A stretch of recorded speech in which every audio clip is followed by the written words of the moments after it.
என் தந்தை கீழ்ப்படிந்தது போல நானும் கீழ்ப்படிவேன். தாவீது சொல்லுகிறார். பின்னாடி தவறு செய்து விட்டார், அது வேறு விஷயம். என் தந்தை கீழ்ப்படிந்தது போல நானும் கீழ்ப்படிவேன்.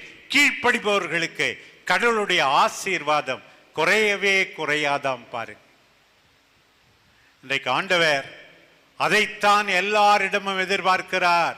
நான் ஏற்கனவே இந்த மாணவர்களுக்கு சொல்லி இருக்கிறேன், இந்த பள்ளி பணிவை கற்றுக் கொடுக்க வேண்டும், அத்தோடு சேர்ந்து துணிவை கற்றுக் கொடுக்க வேண்டும். என்னால் சாதிக்க முடியும், என்னால் பெற்றோரை காப்பாற்ற முடியும், மனமுடிந்து போக மாட்டேன். இன்னொரு பக்கம் சட்டத்துக்கு பணிவது, அரசாங்க சட்டத்துக்கு பணிவது, கடவுளுடைய சட்டத்துக்கு பணிவது. நீ பணிந்தால்தான் உனக்கு ஆசீர்வாதம் இருக்கும்.